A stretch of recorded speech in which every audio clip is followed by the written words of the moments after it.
कमली वाला श्री राधे मेरे मन का मोहन तू दिलदार है। तू मेरा यार है, मेरा दिलदार है। तू मेरा यार है, मेरा दिलदार है। काली कमली वाला मेरे मन का मोहन तू दिलदार है। तू मेरा मैं तेरा प्यारे, ये जीवन तेरे सहारे। तू मेरा मैं तेरा प्यारे, ये जीवन अब तेरे सहारे। तू मेरा मैं तेरा प्यारे, ये जीवन अब तेरे सहारे। तू मेरा मैं तेरा प्यारे, ये जीवन अब तेरे सहारे। ये जीवन अब तेरे सहारे। ये जीवन अब तेरे सहारे। हाथ तेरे इस जीवन की पतवार है। मेरे मन का मोहन तो दिलदार है। काली कमली वाला मेरा यार है। मेरे मन का मोहन तू दिलदार है। पागल प्रीत की एक आशा, दर्द दिल दर्शन का प्यासा। पागल प्रीत की एक ही आशा, दर्द दिल दर्शन का प्यासा। पागल प्रीत की एक ही आशा, दर्द दिल दर्शन का प्यासा। पागल प्रीत की एक ही आशा, दर्द दिल दर्शन का प्यासा। इस दास को बस तेरा ही प्यार है। मेरे मन का मोहन तो दिलदार है। काली कमली वाला मेरा यार है। मेरे मन का मोहन तो दिलदार मेरे मन का मोहन तो दिलदार है। मेरे मन का मोहन तो दिलदार है। बोले सावलिया सरकार की जय, बोल बंसी वाले की जय।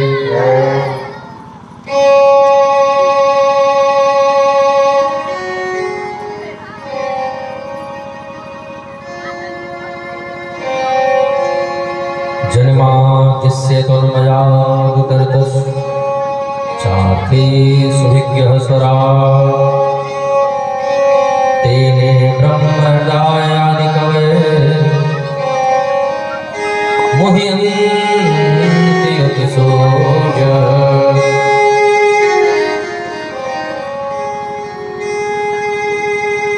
तेजो मृदां यथा विनिमयो यत्र त्रिसर्गो मृगा धाम्ना।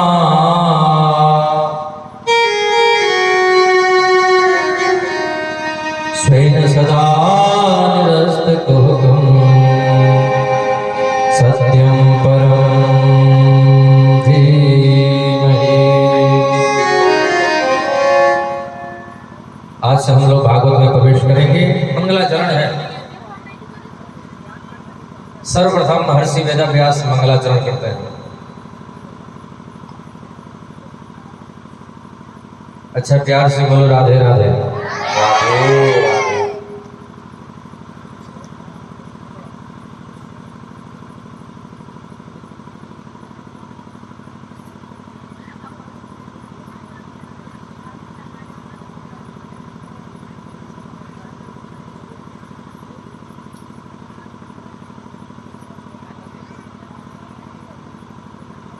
जिससे पूरे विश्व का जन्म होता है,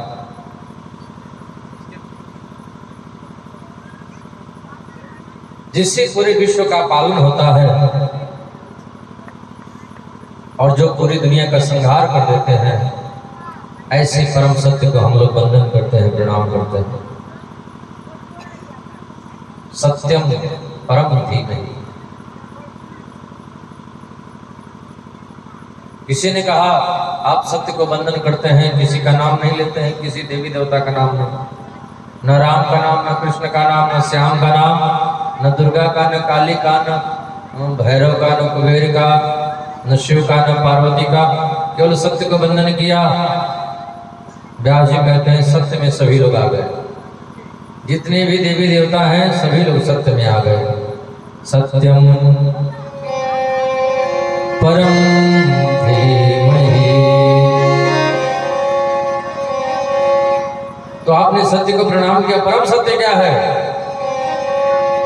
जो निष्कपटी संत हैं, निर्लोभी महापुरुष हैं, उनके मुख से निकलने वाली भागवत कथा ही परम धर्म। तो भागवत कहां से आया? वेदों से प्रकट हुआ है भागवत। और वेद साक्षात नारायण है। यह भागवत सर्वप्रथम भगवान नारायण ने ब्रह्मा जी को दिया। वेदों से भागवत प्रकट हुआ है। निगम कल्प तरोर्गलितम फलम शुक मुखाद अमृतद्रव संयुतम पिबत भागवतम रसमालयम मुहुर्हो रसिका भुवि भावुका।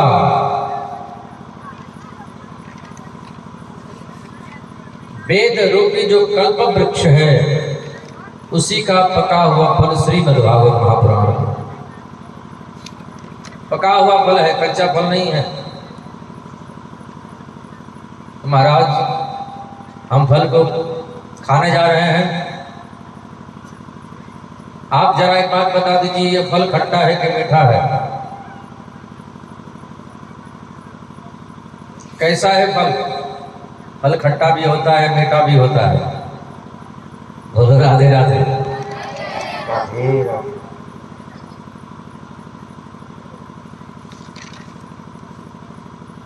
खट्टा फल खाने का मन हो तो इमली खा लो, खट्टा फल खाने का मन हो तो आंवला खा लो। खट्टा फल खाने का मतलब हो तो खटाई खा लो। बोलो राधे राधे। राधे राधे। खट्टा मीठा तीता ये हमारी माताएं बहनें ज्यादा पाती हैं। इनको ज्यादा से ज्यादा खट्टा अच्छा लगता है। ज्यादा खट्टा हो, ज्यादा चटपटा हो। तो खट्टे भी फल होते हैं, मीठे भी फल होते हैं। ये भागवत कैसा है? खट्टा है कि मीठा है? मीठा है। जिस फल में सुख यानी तोते का चोंच लग जाए वो फल खट्टा नहीं हो सकता है। तो भागवत रूपी फल में भी तोते का चोंच लग गया है। कौन तोता? सुखदेव भगवान। बोले सुखदेव भगवान की। भगवान सुखदेव का चोंच लग गया शुक मुखात, इसलिए फल खट्टा नहीं है। और इसमें अमृत तत्व भरा हुआ है। अमृत तत्व भरा है।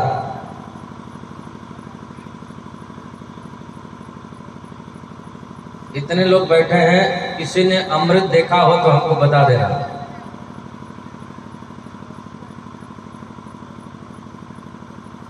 जहर तो आप लोगों ने देखा होगा, बहुत लोगों ने उसका अनुभव भी किया होगा। बोलो राधे राधे।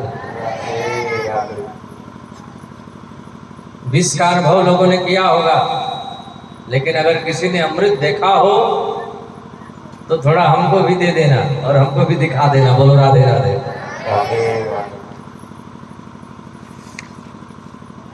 किसी ने देखा हो तो हाथ ऊपर करो।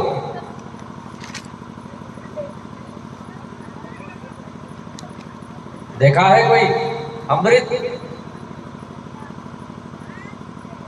नहीं देखा आप लोगों ने? तो सुना तो होगा, अमृत का नाम तो सुना होगा, देखा नहीं तो।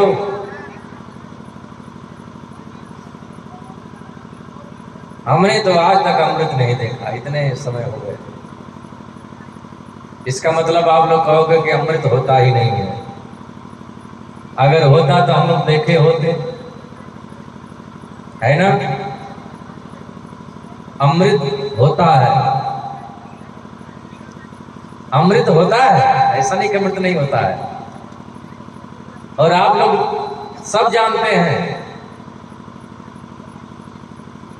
और हम भी जानते हैं अमृत होता है। हम लोग देखते भी हैं और पीते भी हैं। बताएं बताएं अमृत क्या है? अमृत है हरि नाम जगत में,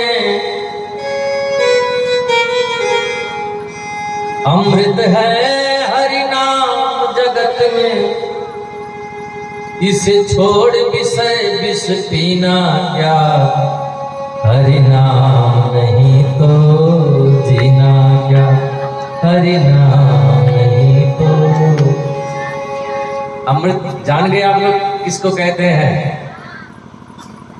भगवान के नाम को ही अमृत कहा जाता है। अमृत भगवान का नाम है और भगवान की कथा भी अमृत है। गोपियां कहती हैं कि हम मर जाना चाहते हैं कन्हैया आपकी याद में, लेकिन आपकी कथा वो तो अमृत है, मरने नहीं देती है।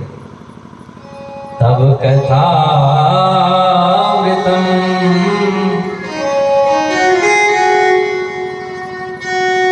तात जीवनम कभी विदितम कल्मषापहम्। अमृत भगवान की कथा है।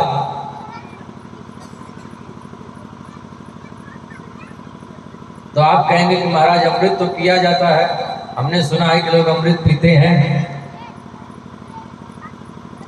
और भगवान की कथा बोले ये भी पिया जाता है। ये अमृत है और इस अमृत को कानों के द्वारा पिया जाता है। कैसे पिया जाता है? कानों के द्वारा।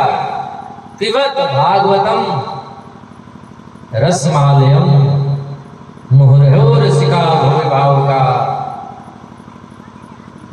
ये कथा अमृत है, भागवत अमृत है और इसको कानों के द्वारा पीओ, यही अमृत है। और कोई अमृत देखा हो कहीं तो हमको पता नहीं, लेकिन हमने तो देखा यही अमृत है।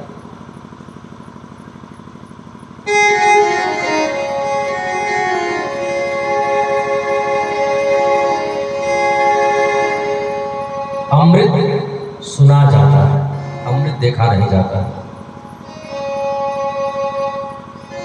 सुनिए सुधा देखी गर्भ। विष को देखा जा सकता है, विष को लोगों ने देखा है, अनुभव किया है, लेकिन अमृत सुना जाता है और कानों के द्वारा सुना जाता है।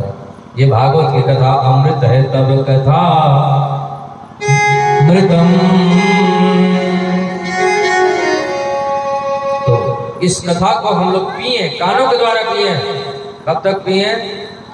जब तक कि मोक्ष न मिल जाए, जब तक कि मुक्ति न मिल जाए। जैसे हम सभी लोग यहाँ पर कथा श्रवण करने के लिए आए हैं। नैमिषारण्य में 88,000 संत जन बैठे हैं कथा श्रवण करने के लिए। उन ऋषियों की मंडली के बीच में मध्य में आदरणीय युवा संत पधारे, जिनका नाम है सूत जी। बोले सूत भगवान की जय। सूत जी महाराज जब ऋषियों के बीच में पधारे, ऋषियों ने सूत जी से 6 प्रश्न किए हैं। पहला प्रश्न किया, मानव के कल्याण का मार्ग क्या है? दूसरा प्रश्न किया, किसको पूजें किसको छोड़ें? राम जी की पूजा करें कि श्याम जी की पूजा करें कि शिव जी की पूजा करें? किसको पूजें किसको छोड़ें? तीसरा प्रश्न किया, भगवान अवतार क्यों लेते हैं? वो तो अजन्मा है, जन्म क्यों लेते हैं? और चौथा प्रश्न किया, आप कहोगे अवतार भगवान लेते हैं तो भगवान के अवतार कितने? और पांचवा प्रश्न किया, गुरु जी सार सार बताना। और छठवां प्रश्न किया, भगवान श्री कृष्ण जब धराधाम छोड़ करके गए तो धर्म कम शरणम गतः, धर्म किसकी शरण में गया? सूत जी कहते, ऋषियों आप लोगों के प्रश्नों का हम जवाब देंगे, इससे पहले भगवान सुखदेव को वंदन कर लें। कौन है सुखदेव?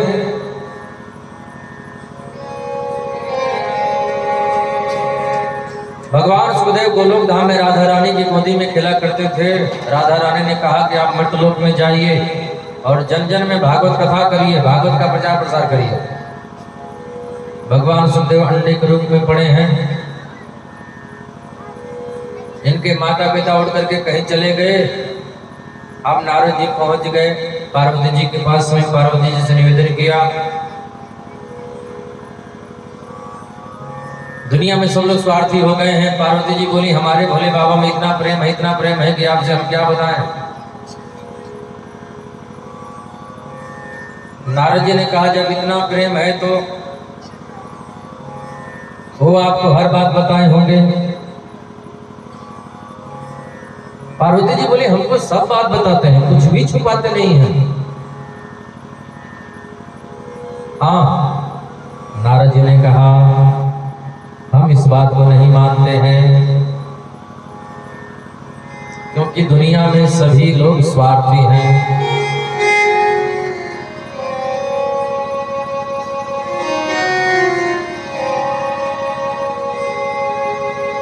कौन ऐसा व्यक्ति है जो स्वार्थी नहीं है?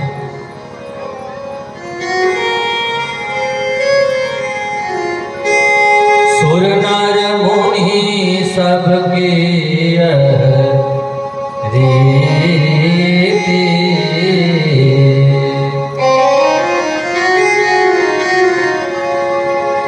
स्वार्थ लागे करें सब प्रीति।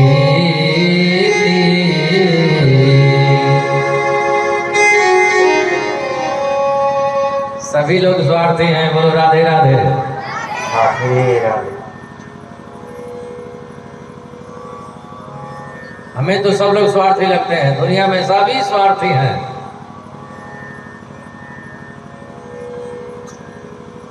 इसका मतलब इतनी बड़ी दुनिया है, कोई निस्वार्थ नहीं है, सब स्वार्थी हैं क्या? हम आप लोगों से पूछ रहे हैं, आप लोग बताइए, सभी लोग स्वार्थी हैं? ऐसा तो गोस्वामी तुलसीदास जी महाराज लिख रहे हैं कि सब स्वार्थी हैं, सब की यह रीति, अस्वार्थ लागी करें सब प्रीति। तो हमारे हाँ में हाँ आप लोग मिला देते हैं। आप लोग भी बताइए कि संसार में सब लोग स्वार्थी हैं क्या? कौन कौन लोग मानते हैं कि सभी स्वार्थी हैं? जरा हाथ ऊपर करें। कौन कौन लोग मानते हैं कि सब स्वार्थी हैं? सभी स्वार्थी हैं। अच्छा, और कौन कौन लोग नहीं मानते हैं कि सब स्वार्थी नहीं है? वो हाथ ऊपर करें। ओ, सब स्वार्थी नहीं है ना। और आप लोग न यस में न नो में, बीच में पड़े हैं।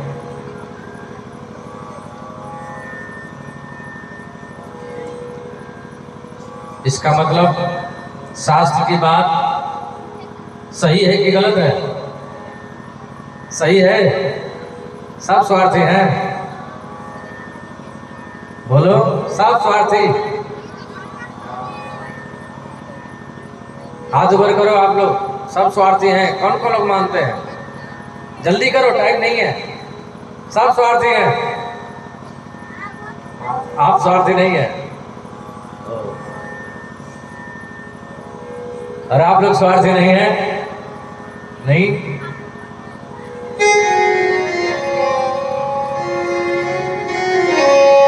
दुनिया में सभी स्वार्थी हैं। सुर, देवता, नर मतलब मनुष्य। मनुष्य स्वार्थी है ही, भले वो माने कि हम स्वार्थी नहीं है।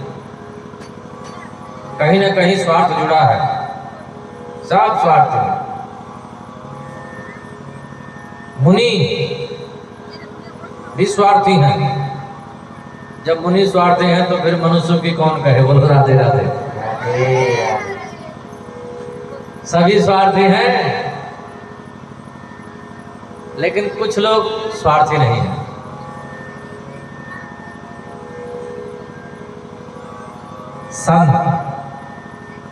संत स्वार्थी नहीं होते हैं। संत बड़े परमार्थ हैं। परमार्थ के कारण साधुन धरा शरीर।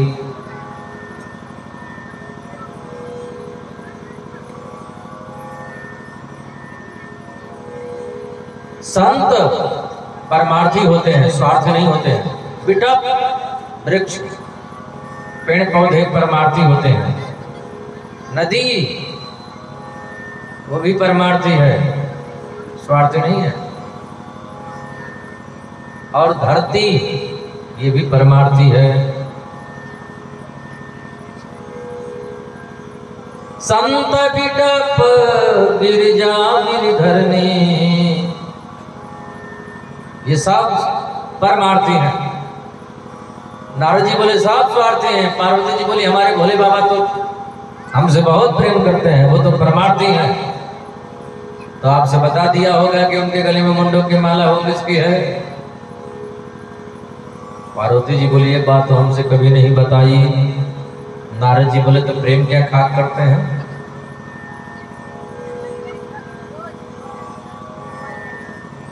आपसे जब ये बात नहीं बताई तो प्रेम क्या आपसे करते हैं वो।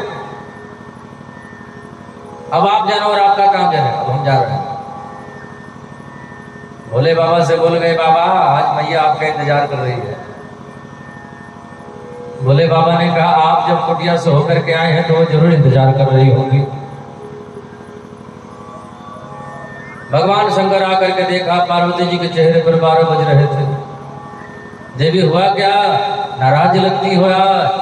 बोली बात मत करो आप ऊपर से भी काले हो और भीतर से भी काले हो। अरे हुआ क्या देवी, कहीं नारद नहीं आया था ना इधर।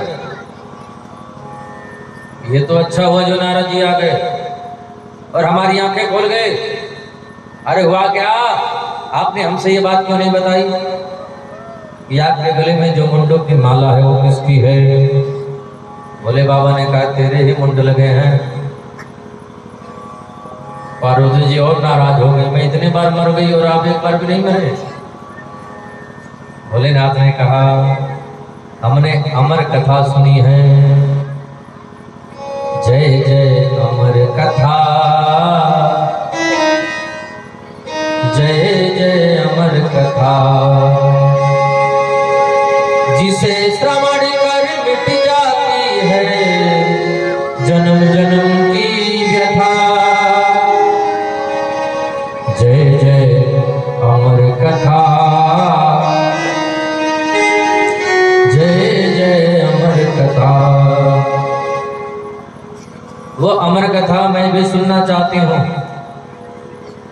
आप लोगों को बता दें अमर कथा किसको कहते हैं कि मालूम है। भागवत कथा को ही अमर कथा कहते हैं। बोलो राधे राधे। इसको जो श्रवण कर लेता है ठीक से,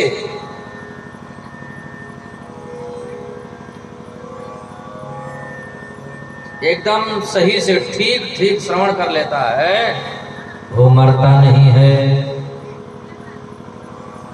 अमर हो जाता है। और अमृत भी पीने वाला तो मरता नहीं है।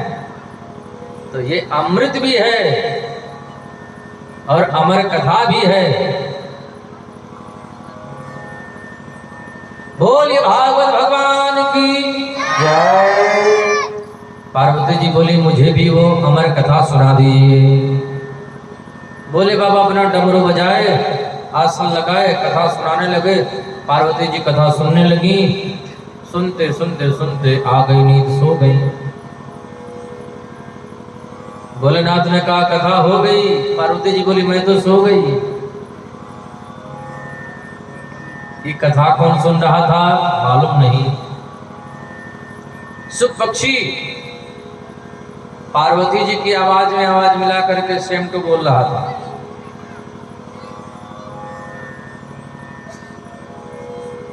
पीछे मुड़ करके देखा, सुपक्षी भगवान शंकर मारने के लिए दौड़े। महर्षि वेदव्यास का आश्रम उनकी पत्नी महारानी बेटी का उनके पेट में जाकर गर्भ में 12 वर्षों की समाधि लगा लिया और पैदा होते ही संन्यास लेकर के वन की ओर जा रहे हैं। महर्षि वेदव्यास जिनको बेटा बेटा कहकर पुकार रहे हैं और भगवान सुखदेव लौट करके नहीं आए। ऐसे भगवान सुखदेव को हम लोग वंदन करते हैं, प्रणाम करते हैं। बोले सुखदेव भगवान की जय। सूत जी कहते हैं, ऋषियों आप लोगों ने 6 प्रश्न किया था। देवी सरस्वती व्यास नारायण के चरणों में वंदन करके आप लोगों के प्रश्नों का हम जवाब देने जा रहे हैं। पहला प्रश्न किया था, मानव के कल्याण का मार्ग क्या है? मानव के कल्याण का मार्ग है सब ओर से मन को हटाओ, स्वार्थी लोगों से नाता तोड़ो और परमार्थी लोगों से नाता जोड़ो। बोलो राधे राधे। सारी दुनिया से मन को हटाओ, गोविंद के चरणों में मन को लगाओ। भगवान से जो प्रीति किया जाए, अहैतुक के प्रति हता आत्मा संप्रसिद्धि। भगवान से जो प्रीति किया जाए निष्काम होना चाहिए। भगवान की भक्ति कर रहे हैं, बदले में कुछ न मांगे, ये निष्काम भक्ति है और निष्काम भक्ति से भगवान मिलते हैं। दूसरा प्रश्न किया था, किसको पूजे किसको छोड़े? तो चाहे राम की पूजा करो चाहे कृष्ण की पूजा करो, पर एक में निष्ठा रखो। एक के साधे सब सधे, सब साधे सब जा। तीसरा प्रश्न किया था, भगवान अजन्मा है तो जन्म क्यों लेते हैं? बोले भगवान सुसंद गति रहा, भगवान की गति सुसंद है, सब कुछ करने में समर्थ है। चौथा प्रश्न किया था, भगवान के अवतार कितने? तो 24 अवतार है। बता दें कि रहने दें, आगे बढ़े। 24 अवतार है।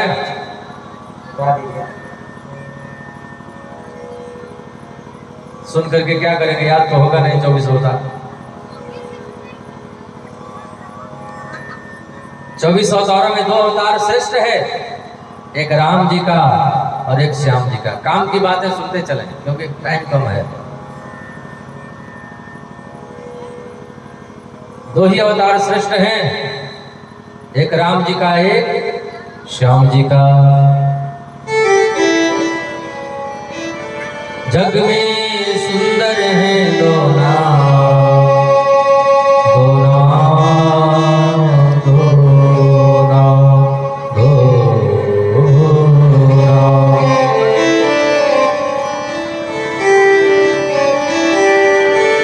जग में सुंदर है दो नाम, चाहे कृष्ण कहो या राम।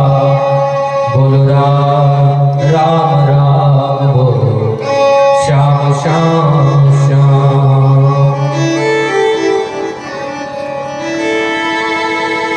बोलो राम, बोलो राम, बोलो राम, बोलो राम, बोलो राम, बोलो राम राम राम, बोलो श्याम श्याम श्याम।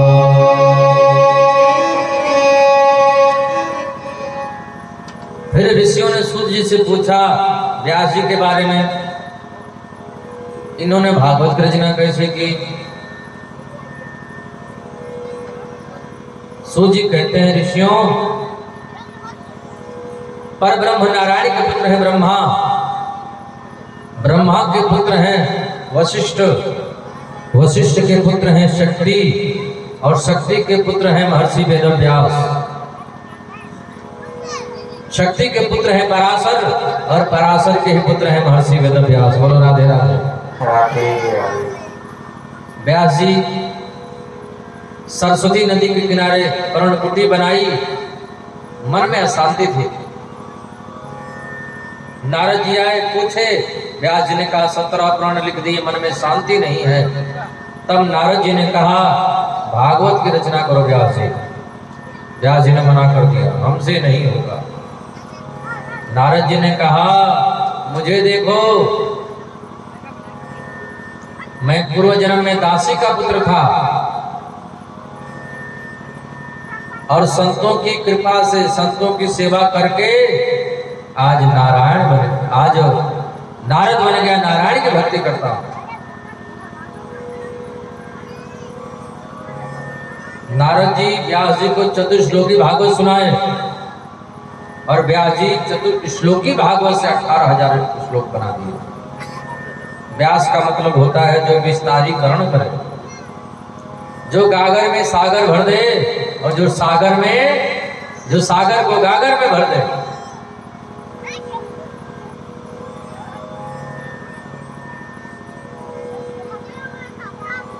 छोटी सी बात को बहुत विस्तार से बता दे, बहुत बढ़ा चढ़ा करके बताए।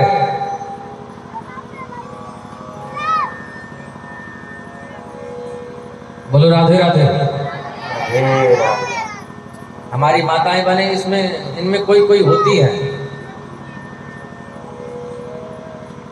किसी के यहाँ अगर जाएंगी और किसी के बागीचे में जाएंगी, अगर इतना बड़ा बड़ा आम होगा तो आकर के गांव में बताएंगी, अरे उनके यहाँ बागीचे में इतना बड़ा बड़ा आम था, इतना बड़ा बड़ा आम। बोलो राधे राधे। कोई कोई माता ऐसे ही बोलते हैं, मैंने देखा इतना बड़ा बड़ा आम, अरे इतना बड़ा आम होता है क्या? बोलो राधे राधे। व्यास का मतलब होता है जब विस्तारीकरण करके बताए, बड़ी बात को छोटी कर दे, छोटी बात को बड़ी कर दे, जब चाहे जैसा बढ़ा दे, फिर कथा को घटा दे, उसी को व्यास कहते हैं। व्यास जी ने चतुश्लोकी भागवत 4 श्लोकों के भागवत से 18,000 श्लोक बना दिए, विस्तारीकरण कर दिया। पर किसको सुनाए? एक ही तो है अपना पुत्र सुखदेव। सुखदेव भगवान को बुलवाए। भगवान सुखदेव तो निर्गुण ब्रह्म की समाधि में थे।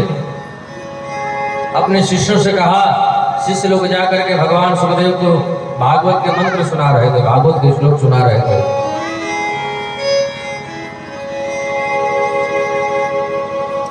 बरहापीडम नटवर बभुः कर्णयो कर्णिकारं बिभ्रद्वासः कनककपिशं वैजयन्तं च मालाम्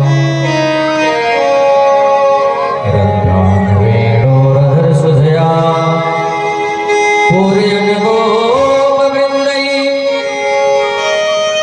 बृन्दारण्यं सुभद्रमणं त्राविशद गीतकीर्तिः।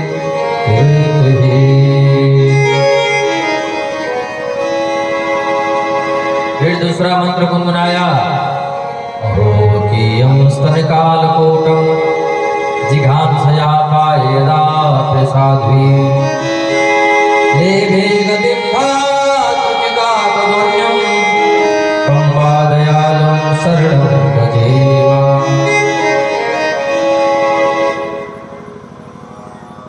भगवान सुखदेव ने जब ये मंत्र सुना, बोले और सुनाओ ना, और आगे बोलो ना। बोले और आपको सुनना है तो अपने पिताजी के पास जाना होगा। तब भगवान सुखदेव आए और व्यास जी अपने पुत्र सुखदेव को भागवत का अध्ययन करवाया। ऋषियों ने पूछा, परीक्षित कौन है, इनका जन्म कैसे हुआ, इनको 7 दिन में मरने का श्राप कैसे लगा, और भगवान सुखदेव कथा कैसे सुनाए, और थोड़ा श्री कृष्ण चरित्र भी सुनाए। बोलो राधे राधे।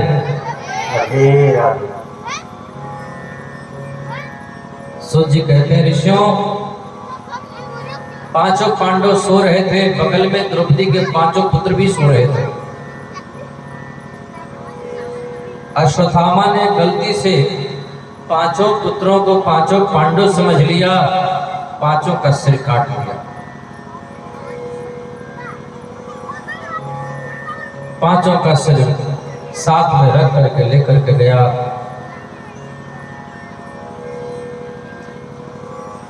दुर्योधन ने पूछा क्या हुआ? बोले पांचों पांडवों को मार दिए। अरे पागल, तू तो ऐसे बात कर रहा है जैसे काजल मूली काट करके आए हो। पांचों पांडवों को मारना इतना सहज है, इतना आसान है। बोले देखो साथ में सिर रख करके लेकर के आए हैं ताकि आगे के लिए प्रमाण रहे। और प्रकाश में जाकर के दुर्योधन ने देखा, अरे पागल, तूने तो पांचों पांडवों को नहीं बल्कि पांचों पांडवों के पुत्रों का सिर काट करके लाया है। अब तो हमारे वंश में कोई नहीं रहा, तूने तो हमारा वंश निर्वंश कर दिया अश्वत्थामा। उसी वक्त दुर्योधन जमीन पर गिर पड़ा, मर गया, प्रणाम हो गया। सवेरा हुआ, महारानी द्रौपदी रोज की भांति आज अपने बालकों को, पुत्रों को जगाने के लिए गई। जैसे ही जगाने के लिए गई, पांचों पुत्र सो रहे हैं, सिर नहीं, रक्त की धार बह रही है, लहूलुहान हो गए हैं। महारानी द्रौपदी रोने लगी, जोर जोर से चिल्लाने लगी, क्या बिगाड़ा था मेरे पुत्रों ने? क्यों मार दिया? किसने मारा है? माता शिशूनां निधनं सुतानां निशम्य घोरं परितप्यमानः।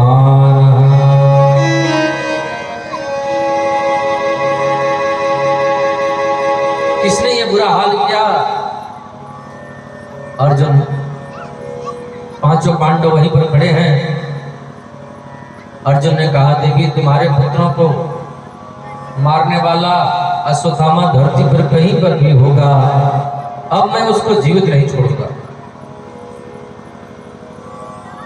दौड़ करके अर्जुन अश्वत्थामा को पकड़ करके लेकर के आए, द्रौपदी के सामने पटक दिया। यही है तुम्हारे पांचों पुत्रों का हत्यारा, तू जैसे कहेगी वैसे मैं मारूंगा। बताओ कैसे मारो इसको? द्रौपदी को दया आ गई, जाने दो, छोड़ दो, जो होना था सो हो गया। ये गुरु पुत्र है,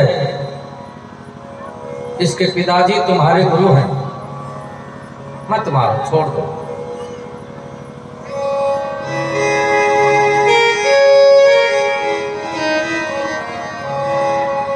संतन छोड़े संत ये,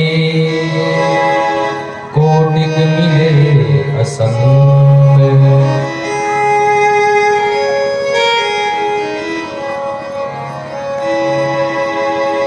संत को चाहे करोड़ों असंत मिल जाए, अपना स्वभाव नहीं छोड़ सकता। एक महात्मा जी गंगा जी में स्नान कर रहे थे। एक बिच्छू बहता हुआ जा रहा था। महात्मा जी ने सोचा कि इसको बचा दें, नहीं तो मर जाएगा। जैसे ही महात्मा जी ने बिच्छू को हाथ में लिया, सो डंक मार दिया। महात्मा जी फिर के हाथ से वो बिच्छू नीचे गिर गया, फिर बहने लगा। फिर महात्मा जी उठाए, फिर डंक मार दिया। फिर महात्मा जी हाथ में उठाए, फिर डंक मार दिया। ऐसा 50 बार महात्मा जी ने किया। एक आदमी देख रहा था, समझदार था, ज्यादा पढ़ा लिखा था। बोला, महाराज आप मूर्ख के मूर्ख हो, इतने बार आपको डंक मार रहा है और फिर भी आप इसको उठा रहे हो, छू रहे हो। महात्मा जी ने कहा, मेरा काम है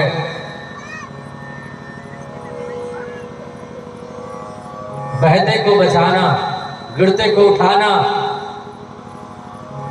जब ये 20 ग्राम का बिच्छू अपना स्वभाव नहीं छोड़ रहा है तो हम संत होकर के अपना स्वभाव क्यों छोड़े? बोलो राधे राधे। इसका स्वभाव है डंक मारना और हमारा स्वभाव है बचाना। संत न छोड़े संत ही कोटि की मिले असंत। महारानी द्रौपदी के हृदय में दया आ गई, मत मारो, छोड़ दो उसको। वाच चास हन्तस्य बंधना नयनं सती मुच्यतां मुच्यतां ब्राह्मणो नितरां गुरुः। अर्जुन ने कन्हैया से पूछा, क्या करें, मारें कि छोड़ दें? द्रौपदी तो मना कर रही है। कन्हैया ने कहा, ये बाल हत्यारा है, इसलिए इसको छोड़ना पाप है। ये बाल हत्यारा है, इसलिए इसको छोड़ना पाप है। और ये गुरु पुत्र है, इसलिए इसको मारना, मृत्यु दंड देना पाप है। अर्जुन समझ गए करना क्या है। अर्जुन समझ गए कि किसी को जान से मारना ही मारना नहीं होता है।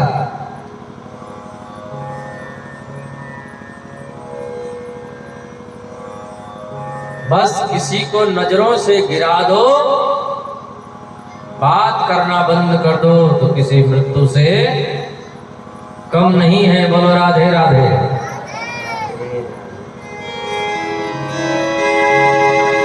नजरों से गिराना ना,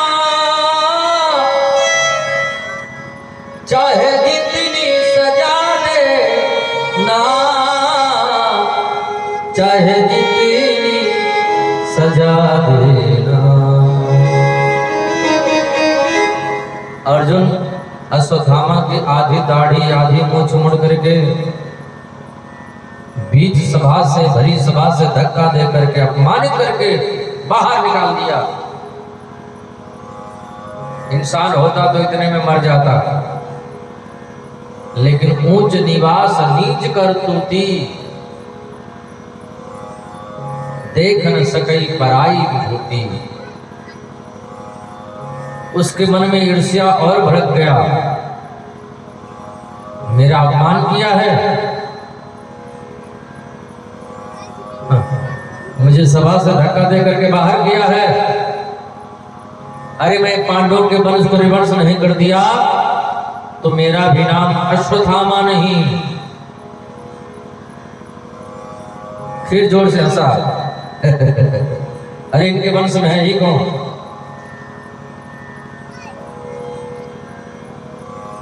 फिर बोला, नहीं नहीं, अभिमन्यु की मृत्यु के समय अभिमन्यु की पत्नी उत्तरा गर्भवती थी। अब वो बालक पैदा होने वाला है। अश्वत्थामा ने उत्तरा के गर्भ को नष्ट करने के लिए ब्रह्मास्त्र छोड़ दिया।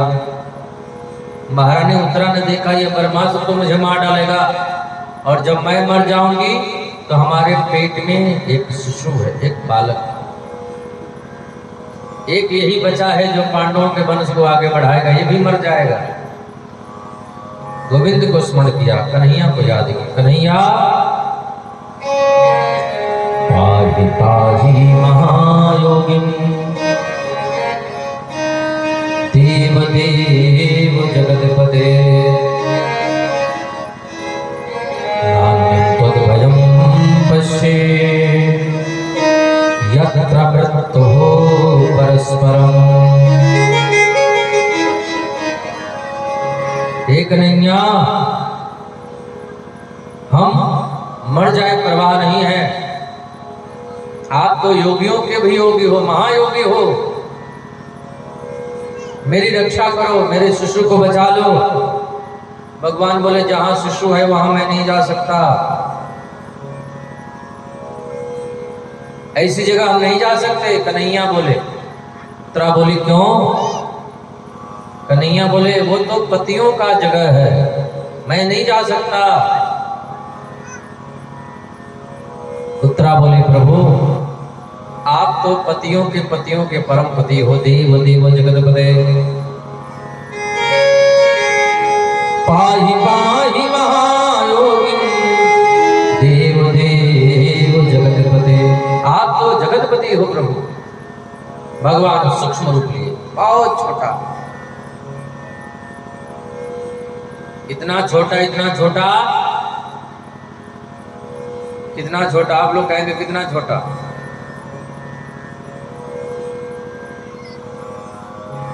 भगवान छोटा से छोटा बन सकते हैं, कोरोना वायरस से भी छोटा हो सकते हैं। बोलो राधे राधे। सूक्ष्म रूप लिए उत्तरा के गर्भ में प्रवेश करके गर्भस्थ शिशु को बचा दिया।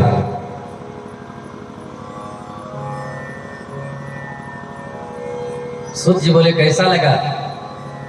ऋषियों ने कहा आश्चर्य लगा। भगवान भीतर जाकर के बचा लिए, यह आश्चर्य लगा। सूत जी कहते हैं ऋषियों यह आश्चर्य नहीं है कि भगवान भीतर जाकर के गर्भस्थ शिशु को बचा लिया, तो क्या आश्चर्य है ऋषियों? आश्चर्य तो यह है कि गर्भ का शिशु, गर्भ का बालक कितना महान है, कितना भाग्यशाली है, संसार में आया बाद में और भगवान का दर्शन कर लिया पहले। इसी परीक्षा ने नाम रख दिया परीक्षित। बोले परीक्षित महाराज की जय। भगवान भीतर हैं और बाहर भी हैं। एक रूप से भीतर चले गए थे, एक रूप से वहीं खड़े थे।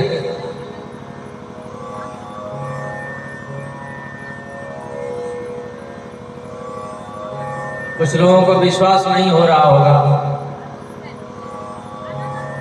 ऐसा हो सकता है क्या कि भगवान एक रूप से खड़े हों और एक रूप से भीतर चले जाएं? नहीं विश्वास हो रहा होगा। आपको तो हो रहा होगा, जो ज्यादा पढ़े लिखे उनको नहीं होता होगा। तो जो ज्यादा पढ़े लिखे उनको हम बता रहे हैं, जब कोरोना वायरस एक रूप से दूसरे में चला जा रहा है और एक रूप से खुद में है, ये प्रमाण हो गया ना, तो फिर भगवान को नहीं जा सकते। भगवान तो भगवान है, एक रूप से भीतर है और एक रूप से बाहर है। मैया कुंती ने देख लिया कि सारी लीला भगवान की है, भगवान ही बचाए हैं। गोविंद के चरणों में प्रणाम करने लगे। नमस्ते त्वाम्बिके नमस्ते पुरुषं प्राज्ञं ईश्वरं प्रकृते परं अलक्ष्यं सर्वभूतानां अंतर्बहिर्वस्थितम्। हे प्रभु मैं प्रणाम करती हूँ, आप भगवान हो। कन्हैया बोले मैं भगवान नहीं हूँ, मैं तो आपके सबसे छोटे भैया की छोटी संतान हूँ। कुंती बोली अभी आपने जाकर के गर्भस्थ शिशु को बचा लिया, मुझे सब पता हो गया, ये सब आपकी ही करामात है। कन्हैया बोले मैं भगवान हूँ। भगवान हूँ? हाँ, तो मांग लो, कुछ मांग लो, आज मैं दे दूंगा। कुंती बोली प्रभु मुझे कुछ नहीं चाहिए।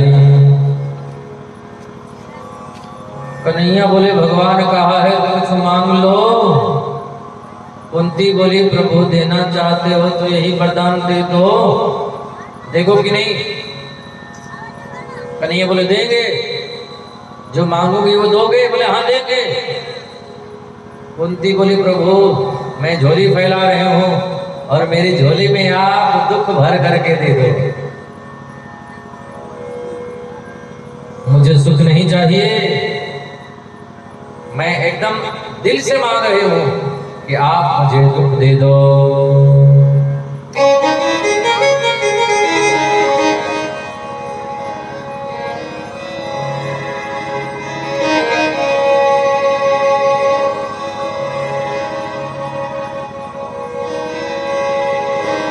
विपदः सन्तु न शश्वत् तत्र तत्र जगद्गुरो भवतो दर्शनं यस्याः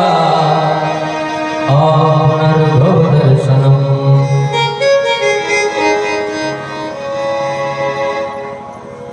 बुआ आप दुख क्यों मांग रही हो? कुंती बोली, जब जब दुख आता है तब तब देवी देवता याद आते हैं। बोलो राधे राधे। राधे राधे। गांव के देवी देवता कब याद आते हैं? जब संकट आता है, जब दुख पड़ता है। जब हम जंगल में जाते हैं, एकांत हो जाता है, जब डर सताने लगता है, हे भगवान कहीं हाथी ना निकल आए, तब हनुमान चालीसा प्रारंभ हो जाता है। जय हनुमान ज्ञान गुण सागर, जय कपीस तिहुँ लोक उजागर, रामदूत अतुलित बल धामा, अंजनी पुत्र पवन सुत नामा, महावीर विक्रम बजरंगी, कुमति निवार सुमति के संगी, कंचन बरन विराज सुबेसा। फिर तब तक हाथी याद आ जाता है। बोलो राधे राधे। राधे राधे। और आप लोगों की कौन गए? हम भी कल डर गए थे। हम भी कल इधर से आ रहे थे तो डर गए थे। एकांत जंगल पड़ गया, हम बोले हे भगवान कहाँ आ गए? भगवान की बचा लो, दोबारा इस रास्ते से नहीं आएगा, हम इधर से आएंगे। बोलो राधे राधे। राधे राधे। तो जब दुख आता है तब भगवान की याद आती है, और जब भगवान की याद आती है यही सबसे बड़ा सुख है। भगवान की याद आ रही है तो समझना हम सुखी हैं।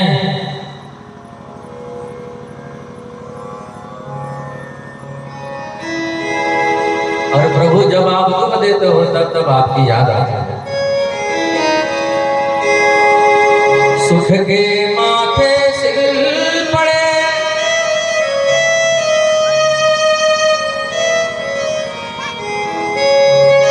जो हरि हृदय से जान, बलिहारी व दुख की जो पल पल नाम रटा। वो सुख लेकर के हम क्या करेंगे जिस सुख में भगवान को हम याद नहीं कर पाते हैं? वो दुख हमारे लिए दुख नहीं है, वही सबसे बड़ा सुख है जिस दुख में हम गोविंद की याद करते हैं।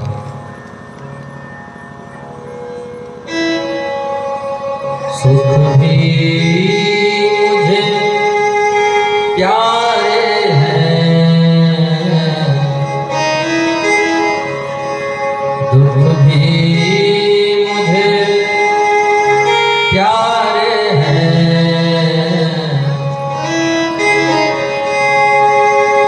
छोड़ो मैं किसे भगवन, दोनों ही तुम्हारे हैं।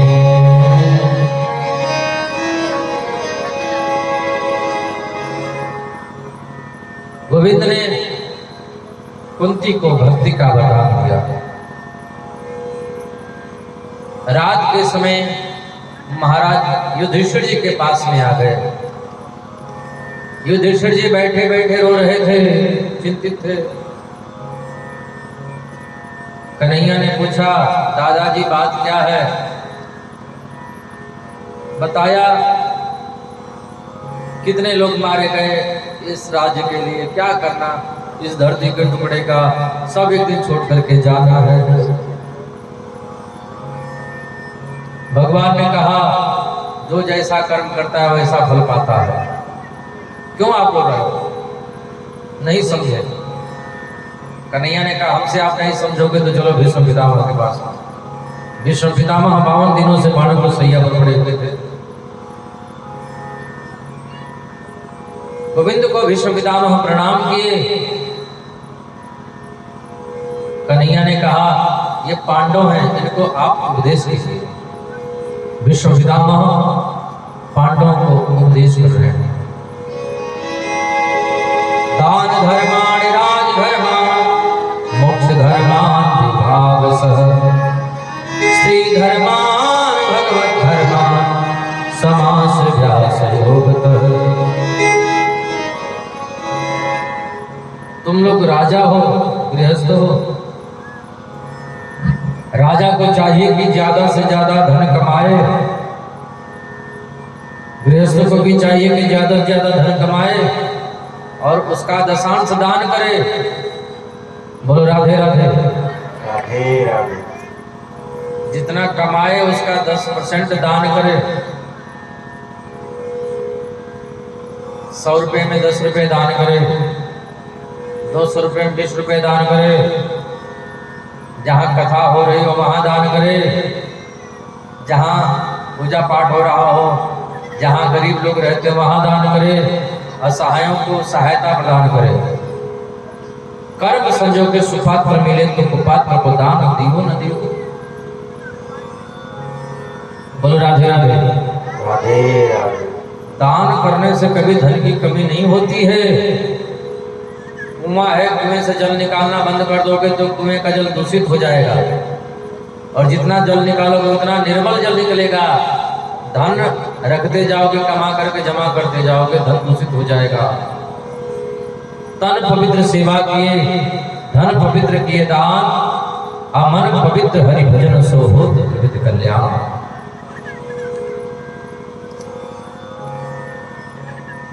पांडवों को उपदेश किया और भीष्म पितामह बोले अब मुझसे कोई बात मत करना। कन्हैया को एकांत में ले गए। गोविंद, मैं चाहता हूं अब मैं ये शरीर छोड़ देना चाहता हूं। मैं चाहता हूं कि आपको निहारते निहारते निहारते निहारते ये देह पर त्याग कर दो, छोड़ दो इसको। एक काम करो प्रभु, क्या आप मेरे सामने ऐसे ही खड़े रहना। आपको देखते देखते मैं तन को छोड़ने वाला हूं। इतना तो करना स्वामी, जब प्राण तन से निकले, गोविंद नाम लेकर तब प्राण तन से निकले। विश्व पितामह गोविंद को निहारते निहारते पंच भौतिक देह का परित्याग कर दिया। कन्हैया द्वारिका आ रहे हैं, अर्जुन छोड़ने के लिए गए हैं। कन्हैया पहुंचे द्वारिका और इधर उस बालक ने जन्म ले लिया। भगवान ने जिसको गर्भ में जाकर के बचाया तो वो पैदा हो गया। पैदा होकर के इधर उधर देखने लगा, फिर जोर जोर से रोने लगा।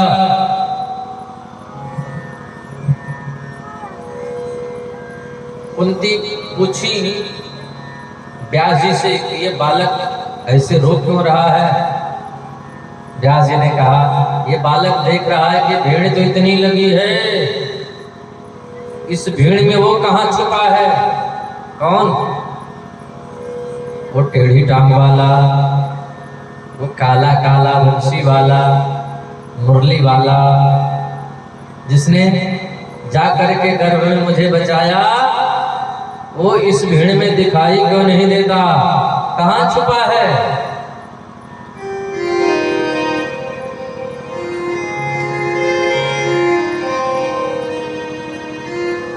छुपा कहाँ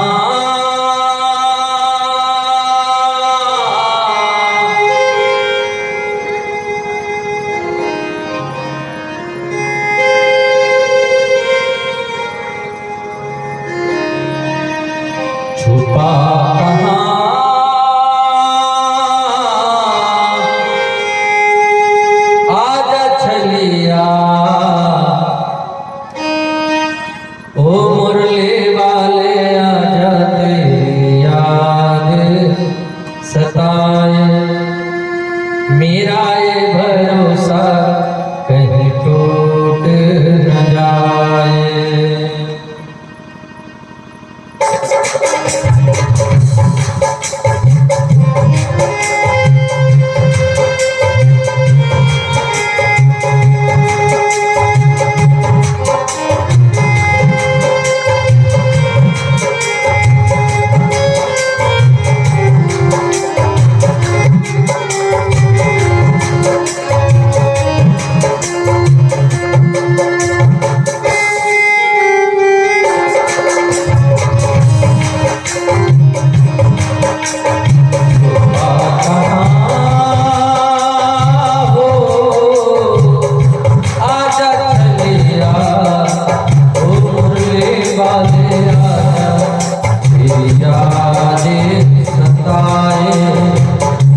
मेरा एक भरोसा कहीं टूट न जाए, ओ मुरली वाले आजा तेरी याद सताए।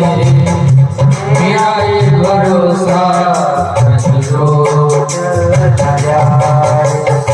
ओ मुरली वाले आजा तेरी याद सताए।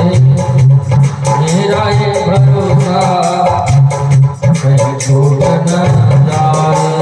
ओ मुरली वाले आजा तेरी याद सताए।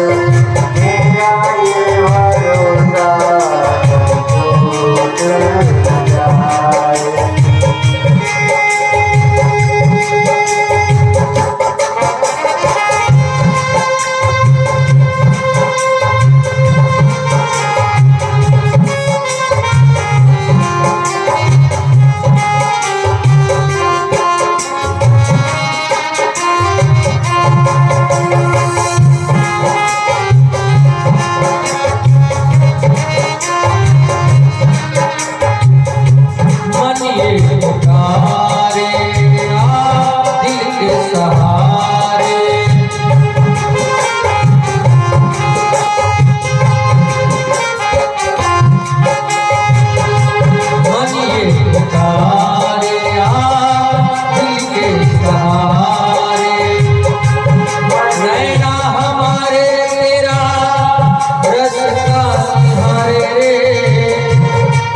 सांवरिया सरकार की जय। व्यास जी ने कहा ये बालक देख रहा है कि भीड़ इतनी लगी है, इस भीड़ में वो क्यों नहीं दिखाई देता जिसने जाकर के गर्भ में बचाया था। तब तक भगवान श्री कृष्ण आ गए, कन्हैया आ गए और कन्हैया की गोदी में जाकर खिल खिल करके हंसने लगा, यही तो है जिसने गर्भ में जाकर के हमको बचाया था। इसी परीक्षा ने नाम रख दिया परीक्षित। बोले परीक्षित महाराज की जय। अब कन्हैया परीक्षित को दर्शन दे करके द्वारिका चले गए। अर्जुन छोड़ने गए, यदुवंशियों में विवाद छिड़ गया, सभी यदुवंशी लड़ झगड़ करके मर गए। भगवान भी किसी को निमित्त बनाकर कुछ धाम चले गए। यह समाचार अर्जुन आकर के पांडवों से कहा। पांडवों ने कहा कन्हैया नहीं रहे धरती पर, तो अब कन्हैया के बिना क्या जीना, कन्हैया के बिना क्या रहना। परीक्षित को राजगद्दी देकर के पांडव लोग स्वर्गारोहण कर लिया। परीक्षित की शादी हो गई, विवाह हो गया। एक दिन शिकार करने के लिए अपने दादा परदादा के जमाने का मुकुट जरासंध वाला सिर पर रख करके चल पड़े।